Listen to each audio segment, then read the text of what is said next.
Hi everybody, it's Easter weekend and it's the middle of April. We made it so far and I just wanted to check in and say hello. I haven't done too much reading lately, but I do want to, before I start anything, I want to raise a celebratory coffee we're at 58 subscribers. Yay! So cheers, welcome if you're new here. It's also a bit of a sad day for me. I just found out that a friend of mine who's a member of the online horror community, my friend Glenn, passed away suddenly in his sleep this week. And I'm stunned by it because he's only a few years older than me. I believe he just turned 51, which, I mean, when you're a teenager seems a lifetime away, but I was 15 and he was 19 when we first started corresponding, and he was a social media friend, I guess, social media, before there even was a social media. Way back in 1990, probably my first real publication was a letter to a Mellon magazine, and he wrote me a letter, and we started writing letters back and forth, and we shared our interest in metal and horror and poetry and the movie Heathers. And he stopped writing after a while, but then when Facebook came along, I looked him up and I found him, and he's been a frequent commenter and really good person to bounce ideas off of, and of course a lifelong horror and metal fan. And while metal has sort of gone by the wayside, my love of horror is what brings us all here, right? So pour one out for Glenn tonight. It's a little bit more still and dark in the Allegories universe right now. So Glenn, may we meet again in a couple of decades. So with that thought, I wanted to try something a little bit different with this video. Normally I read a book and I give a review, tell you what I thought of it, or I'll read you a story. But I wanted to do a little bit more of a deep dive into one of my favorite horror novels. Now, as many millions of people, horror fans, or even just people who like to read and read popular books, obviously I am a lifelong Stephen King fan. And this is going to sound really weird, but Stephen King I always thought of Stephen King as kind of my literary dad, because my own dad passed away when I was 5. And so of course I never, had a dad around to teach me these lessons. So the lessons that I learned from King were, the dad lessons. And I kind of always thought of myself that way because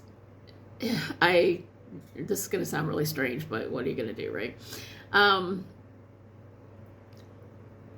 about the same age as his kids. So his daughter was born in, I believe, 1970. Joe was 72 or 73, and Owen, I think, was 77, maybe 78. And I'm between Joe and Owen, and my sister's in there too. She's 2 years older than me. So I'm kind of in the middle of his kids, so I always felt like he was my literary dad. I know, it's weird. But of course, I'm a lifelong Stephen King fan. And my all-time favorite King novel is It, which was published in 1986, so I was 11 when it came out. And we had the big hardcover with the sewer grate and the claw on the front and a little boat. And for years even after I read it the first time and the second time, I would always have the book around, and I would just pick it up at random and open it to any section and just enjoy that particular scene, because it's such a big, rich, layered, cosmic story. So what I wanted to do today, I think the book has been, or the films certainly, and the book as well, they've been looked at intricately in terms of character, theme, plot, and so on. As you know, the book has been adapted twice, once in 1990 and once in 2017, 2019. Two varying levels of success, and I enjoyed both adaptations. But of course, like most, I have my criticisms where they do have their limitations. But I don't really want to talk about the film adaptations. I want to focus on the book for this purpose. And I might end up breaking this into 2 or 3 parts if it ends up going really long. So about maybe 20 years ago, I came across the story of the Depression-era gangster Al Brady, and I realized that this was the basis for the Bradley gang in the book. So ever since then, I've always been kind of interested in the real life things that inspired the events in Derry, Maine, which is, of course, a fictionalized version of Bangor, Maine. So I wanted to just share some of these interesting little things with you, and hopefully this will be an interesting research, slightly more researched approach to a story. Now, I was hoping to do this once I learned a little bit more editing, but you know what? I don't think I'm ever going to learn the editing. I'm so bad at it. I'm so sorry. But I will try to make it at least not too annoying for you to watch. Sorry about that. My nose is dripping. So one of the things that always interested me about Stephen King is that he's always written from where he was at any given time in his life. When he was an angry young man, he wrote angry young man stories like Rage or The Long Walk, or stories about guys that when he worked in factories, the mill, the laundry, he wrote about guys that worked in the mill or the laundry, like Graveyard Shift or road work or the mangler or so on. And when he was a 30-something guy with some money and a couple little kids, he wrote about 30-something guys with little kids, like The Shining or Pet Sematary, and so on. And so that, I think, is one of the things that's always informed this use of real life and putting it into the book. And, and another reason I wanted to do this now was, I don't know if it's been officially announced yet, but there's a strong rumor that there's a new TV series in the works at HBO Max, and it's going to be called Welcome to Derry, and it's going to serve as a prequel to the It 2017 film, and it's going to be set in the 60s and lead up to the events of the film and serve as an origin story for Pennywise. So I thought I'd kind of get ahead of it, and the article I read stated that Andy and Barbara Muschietti are going to be executive producers. So I was sitting there, I was thinking about the timeline. Now, if the film was taking place in 1989, then you go back 27 years, so that takes us to 1962. And then prior to that would be 1935, so they could probably get the Bradley Gang stuff in there, which was mentioned in the film. And then the 1962 part of it, they could probably get Will Hanlon and the Dairy Company B story. And the makers of Welcome to Derry, if you're watching this, please, please, please, please, please, please, please have Dick Halloran as one of the characters so you can do a bigger tie-in. I mean, if you can bring Annie Wilkes into Castle Rock, you can certainly bring Dick Halloran to Derry, because he's mentioned in it, right? So that's just my little shout out to the potential of this series that has been floating around in rumors for years, even before It 2017 came out. So, speaking about real life influence, I am, for the purposes of this video, I want to stick to what's in the book, not so much what's in the film versions. Even though I might mention one or both of the film adaptations. And for the sake of kind of organization, each little bit that I talk about, it'll be in the order it appears in the book. or I'm going to try to kind of stick to the timeline of the book, not so much the history chronologically or even the plot wise of the book, just where it is. Okay, so hopefully you'll kind of see where we're going. So the main parts, I think, that were missed from the book in the film adaptations is the Derry interludes, which serve as background about the city of Derry, and they're journals written by the character Mike Hanlon, who sort of forms as an informal historian.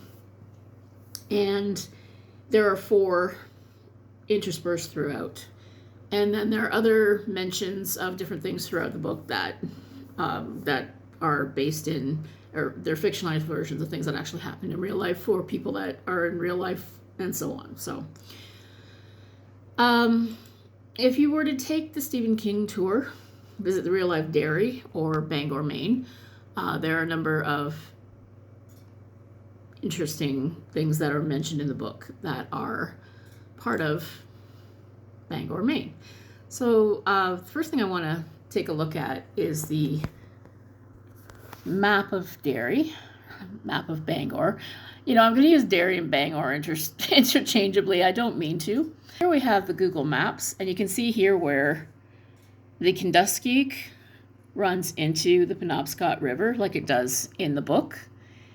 And if we do zoom in close up, yay! There's a spot where, right here, they dug a canal right in the middle of downtown so that the place didn't kind of collapse in on itself. So in our first chapter, which kind of reads like a different part, it kind of reads like a standalone short story. And somebody I was reading something online, and the person was complaining that King goes off on these tangents. But King himself said that when you add these narrative wanderings to a book, in his mind, that's what makes it the narrative magic. And in it, when we go on these little tangents, we get to have a look at the bigger part of the city and the influence that the monster has on the terrible things that happen. So our first view of Derry is the town's been flooded out. Now because of, and this is why I showed it to you on the map, because of where it comes from, where the intersecting water hits in the spring, and I guess in the fall as well, excuse me, there's a runoff and it's prone to flood. So there have been 2 historically just disastrous floods in the history of Bangor, Maine.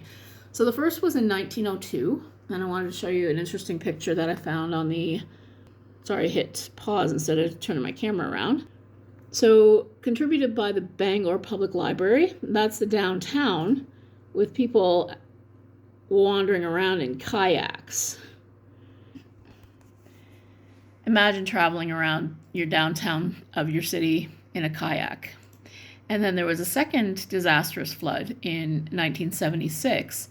And there's stories about people trying to go get to their cars and move them before the water rises. And not having much luck, because they got submerged and started to float. Indeed, we do all float down here.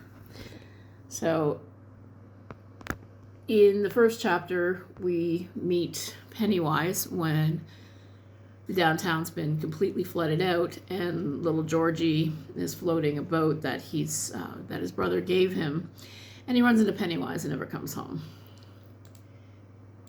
So the second chapter is the story of the murder of Adrian Mellon, a young gay man who is out in Derry, which is not a good thing for him. And sadly, it's based on the real life murder of a young man named Charlie Howard. trying to bring up our little videos. Charlie Howard was, unfortunately, he was only 24. He was very young and very, you could see he was a very kind of wispy, frail young man. He was walking home from a friend's house, or sorry, he was walking home from a church potluck, of all things. And he was accosted, beaten, and thrown off a bridge by 3 teenagers. Just some hooligans out looking for, just out gay bashing. And they said later that it was something that they just did. It was a Saturday night for them. And I think what is so sad and shocking about the story is that these 3 kids, they went to juvie, but they only served a few months in jail. And poor Charlie Howard was murdered, and they never really had to pay for it. And there's a tiny little bit of light at the end of the tunnel. The youngest, who was 15 at the time, his name was Jim Baines, and he spent most of the next decade going around talking to schools about bullying and how this sort of thing is inappropriate, and just having discussion about hate laws, and he wrote a book called Penitence as well. So at least one has expressed remorse and tried to make up for this terrible thing that he did. And I think one of the things that is explored a great deal in the book is the nature of evil. And Stephen King, it was around the time that The Outsider came out, he says he's fascinated by the idea that you have that evil gets into a person, and then they do something terrible, and then the evil sort of leaves them behind, and then they have to deal with the fallout of it. And maybe one of the reasons we read horror is that it's, or at least for me, is that it's sort of a safe place where we can explore the terrible things that people do to each other. And sometimes, as I've said before, sometimes the monsters are beaten and sometimes there is a happy ending. And it's a lot easier to put it into an external force that gets into you rather than just deal with sometimes people are just horrible. So every year there's a vigil for Charlie Howard, and may he rest in peace, and we never forget the terrible things that happened to him and to many other gay men and women who were murdered just for being who they are.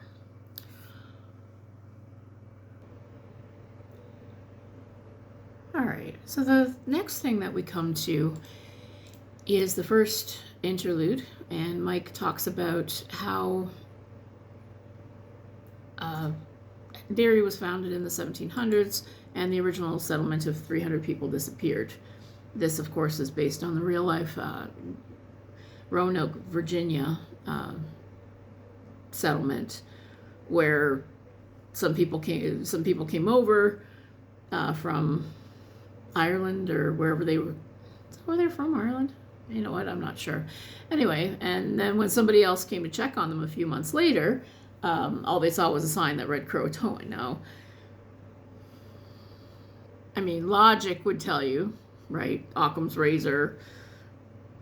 If you hear hoof prints, it's probably a horse, not a zebra. Logic would tell you they probably were starving and went, hey, there's some nice native people over here. We're gonna go have sex with them. Bye. But but there's been a lot of speculation because there's no DNA records in the area that the people ever hooked up with and bred with the other people from the area. So who knows? But there's a quote in there. There's 2 quotes in the book that I thought were kind of interesting. One is a haunt, as a noun is a feeding place for animals, which is another one of those motifs that sort of resonates throughout the book, that evil feeds on evil. And then he says there are always unpleasant stories, and that's some of what King ruminates on, the unpleasant stories in the history of this town that he lived in. So the next thing that's mentioned is it's called the Kitchener Iron Works, and that's around page 177 in the ebook version that I have. And in the book, it exploded in 1906, and it was during an Easter egg hunt. There are 102 dead, 88 were children. Now, at first I thought that it might have been inspired by the Remington Arms Munitions plant, which is not in Bangor, but was actually in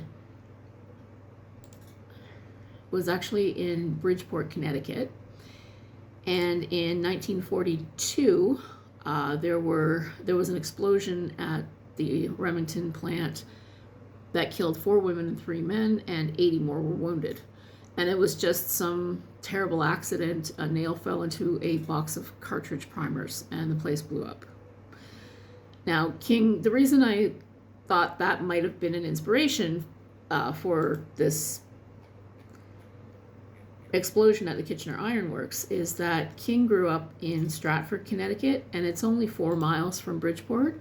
So he probably did explore the place as a young person.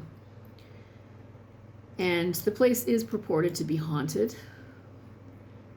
So here's a picture that you can find on Google of the abandoned factory. And you can see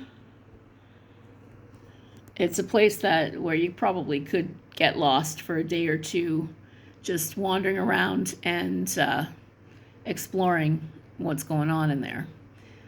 So my opinion is that at least a little of the idea of the Kitchener Iron Works might have been inspired by that. But more likely, it was probably inspired by the I don't know if I'm pronouncing this right. It's Katahdin, Katahdin Ironworks, and that's in Silver Lake, which is a little ways north of Bangor. I'm going to let you see this drone footage that I found on YouTube. And this channel, I don't have any copyright, but it's from a Blaine Chadwick. So I'll link that when we're done. So you can see there's a blast furnace. And a little bit later in there's a kiln where they would melt the iron and prepare it for transport to other places. And here's the haunted main road trip. And there's a shot of the inside. And it's at the Ironworks State Park. And you can see that's a pretty creepy thing to go down and have a look around. So it's not purported to be haunted the way the munitions factory is, but it's definitely a creepy place to check out. So in the book, Mike goes and checks out the haunted factory, ex-factory, old factory, and he is assaulted. I shouldn't say that word. I should say he's sort of attacked and chased by it in the form of a giant bird, which doesn't sound that scary, but I'm sure if something the size of a house trailer was chasing you around an old abandoned munitions factory, an old abandoned ironworks, yeah, you'd probably be pretty scared. I know I would be. So the next thing that's mentioned that I thought was really interesting that actually exists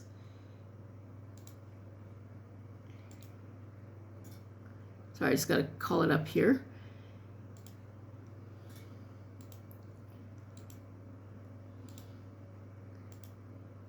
Just trying to get okay, so in the book, for some reason, Mike Hanlon's dad takes him to go and visit the Derry police station and sits him down in what's called a tramp chair. And that was actually a real device. So that's what it looks like. And apparently there was an escape artist by the name of Theo Hardeen, and he escaped from it in 1913. And there's the attraction.